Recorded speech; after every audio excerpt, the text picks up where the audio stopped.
motherfuckers? The hater's back before his poker game. It's 8 o'clock, which means that the Wednesday Night Wars are starting, so I guess I'll make this quick. I wanted to talk about, I don't even know what to call this video. I guess we'll call it Little Pond, Big Fish. You know what I'm saying? We'll call it something else in the title, I'm sure. But basically, I want to talk about this phenomenon, that I've been kind of monitoring. Like, I watched a few Chris Van Vliet interviews with wrestlers that were released. I actually like the kid. Van Vliet, he's good. He's good at what he does. He knows when to shut the fuck up, and be a little pansy and be quiet and let the wrestlers talk. He asks the wrestlers the same questions, so it's not really a hard job, but he's good at it. He doesn't he's not pretentious. Like, he's a good egg in my book. So anyways, I saw the interview with Eric Young as well as the Good Brothers. And one thing struck me as odd, right? Like, I like Eric Young a lot. Eric Young is one of my favorite wrestlers right now. And he has been for a while. But one thing that Eric Young said was that Vince McMahon fucked up, right? By not giving Eric Young a chance. In other words, Eric Young said, if you have a 3-hour show and you can't find 5 minutes for Eric Young, then you failed, right? Which I kind of agree with. Like, Eric Young is great, but what Eric Young was saying could be extrapolated more to other wrestlers, other Eric Youngs, if you will. You know what I'm saying? So the fundamental idea of what he was saying was that, yo, man, there's people that are underutilized in WWE. And then he went on, oh, this killed my love for the business, all that crap, I don't care, So here's the thing, right? With that came this level of entitledness, right? Entitlement, I should say. Now, like I said, I like Eric Young a lot, but he and a lot of other people come off as super entitled.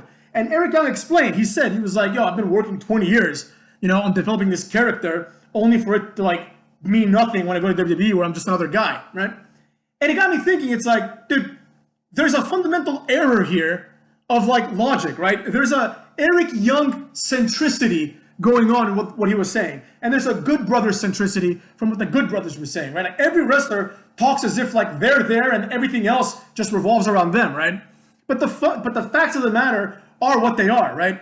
So the whole premise of WWE is that WWE signs wrestlers that have either made a name for themselves or have an incredible amount of potential in the eyes of, let's say, Vince McMahon and Triple H and anyone else that's part of that selection process, right? So once in a while you'll see someone like Braun Strowman, you're like, all right, this kid doesn't have that much experience, but look at him, there's a lot of potential there, so we're gonna sign his bitch ass, right? Or once in a while, you'll find just a freak athlete or a freak, something awesome about someone, right? Where you're like, whoa, this kid, there's something there. He doesn't have the experience that AJ Styles has, but there's something there, like Velveteen Dream, where it's all right, this kid, he's got a lot of things going for him. So let's just take him here, and hopefully he becomes a huge star, within WWE parameters. I know they don't want any stars. And then we'll go from there, right? That's kind of the point of NXT. NXT is the last vetting process before you become a real WWE superstar, right?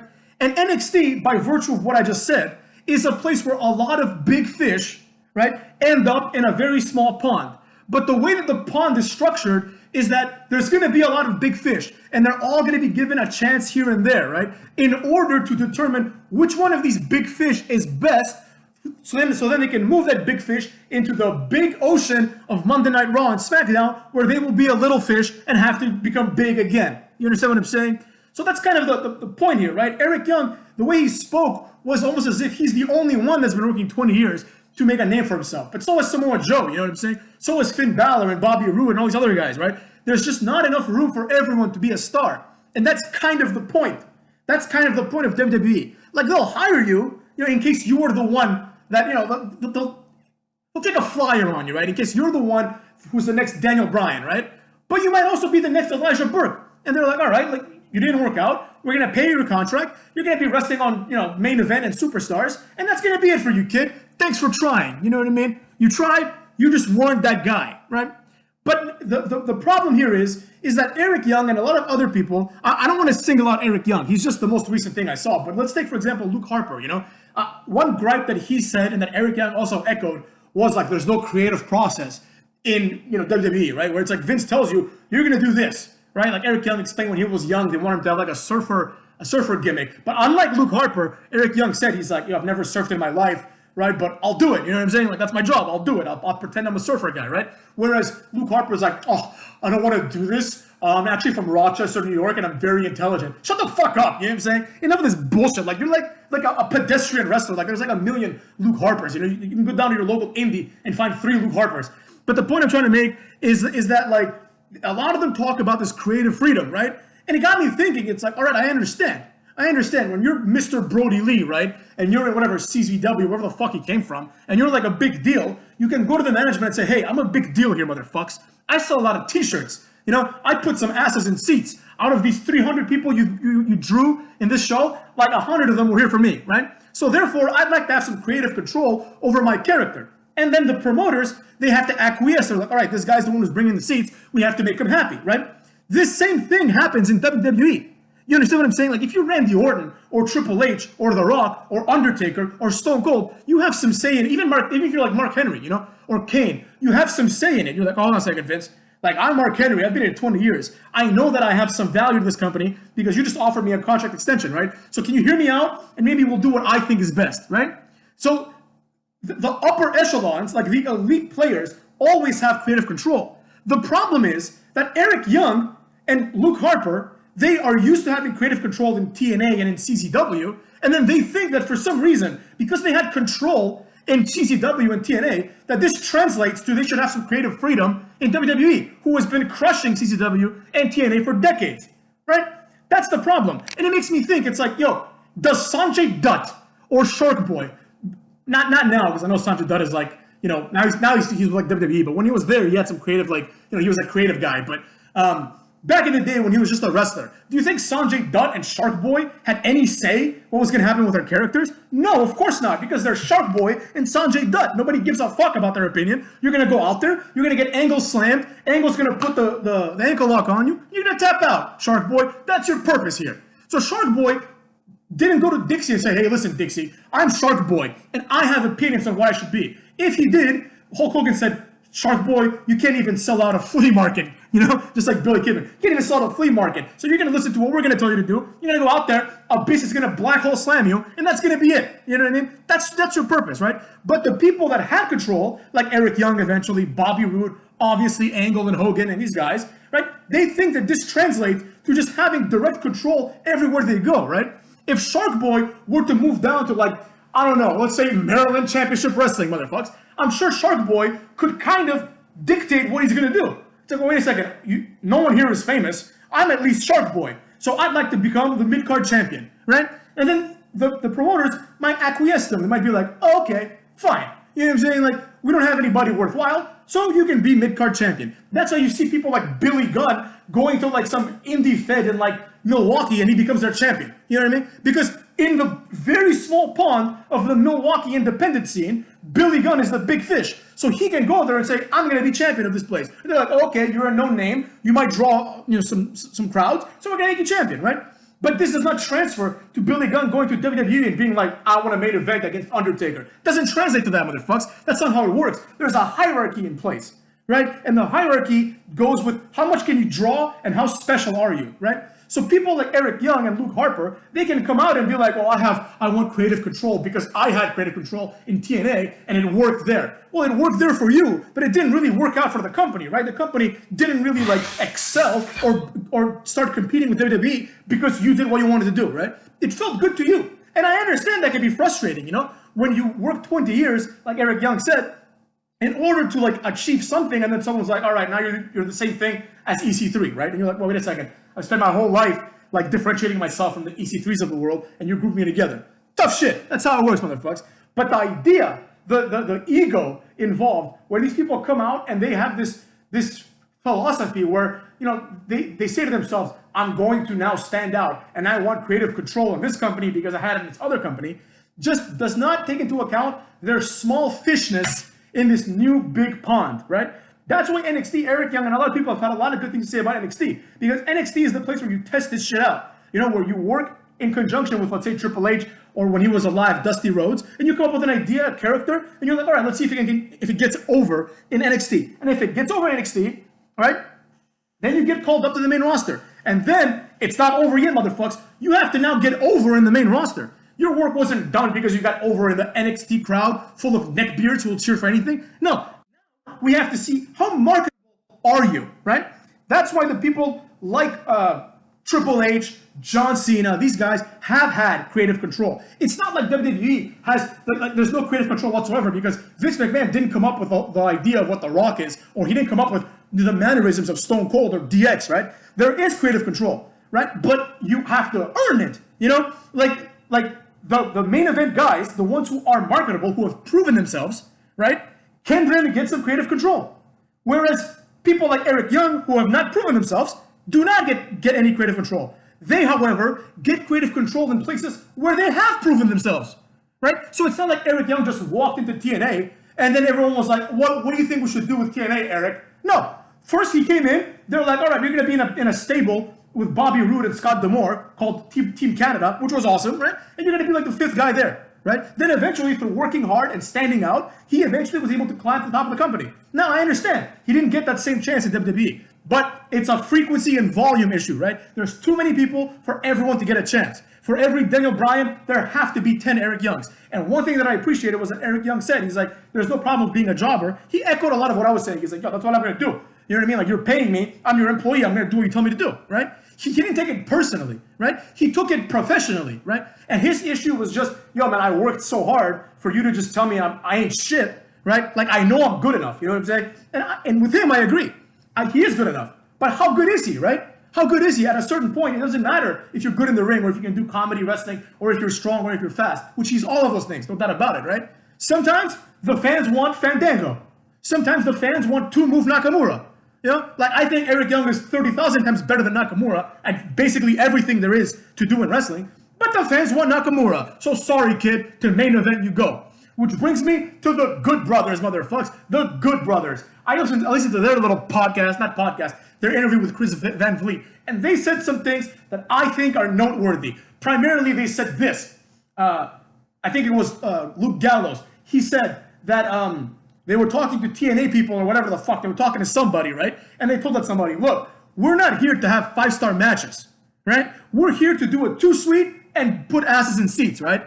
And this is where I have to say, pause, motherfuckers, pause. First of all, the implication that Luke Gallows has ever put one ass in one seat is laughable, right? No one has ever bought a ticket thinking, I'm going today because Luke Gallows is there. That has never happened. Not one time in the history of happenings has that ever happened, right? Same thing with Carl Anderson. Now, I don't hate them. You know, I understand their shtick. I get why people like them, you know? They're likable, right? They might make the difference, you know, between someone like tuning in and not tuning in, like on a day where there's nothing else. You're like, all right, I'll check out the Luke Gallows and Anderson match, right? That's about it, though. Like, they're not gonna like sell pay-per-views. They're not gonna put asses in seats, you know? But what they said has other implications. The other implications that what they said has is that they understand that Luke Gallows fundamentally, and therefore Carl Anderson, because they were speaking and they're agreeing with each other, they fundamentally understand that in order to matter, you have to be able to draw, right? It doesn't matter if you have a 5-star match, you have to be able to draw. So, therefore, they have no reason to be mad at all that they were fired, right? And they really weren't. You know, they explained that they had pretty like big contracts, and it made more sense, for example, to fire the two of them and keep 6 guys, right? Like keep 6 Tozawas, let's say, right? Who like 6 Tozawas might equal like the contracts that Gallows and Anderson have. And they understood that. But it's important to note that they understand their role. Their role is not, I'm going to have a 5-star match. Their role is, I'm going to do 2-suite, and that's what I'm going to do, motherfucks. Right? Now, take that into account, and then compartmentalize everything that the Good Brothers and other people like them have said about the likes of Brock Lesnar. Then why the fuck is anyone mad at Brock Lesnar, right? Like, I'm not saying that the two of them are specifically, right? But the indie wrestlers, like a lot of them are upset that Brock Lesnar takes their spot. You understand that it's about drawing, right? Luke Gallows, you get it. You understand that Brock Lesnar is inherently more interesting than you and Carl Anderson combined. You understand that, right? So then why are people so pissed off when we apply the same argument to other people? Like Brock Lesnar, when we apply the argument to the people that are not liked, if you will, that they're not liked by the indie fans, right? So it's the same exact thing. You know, why do they keep bringing back old timers? Because the guys that you like don't draw.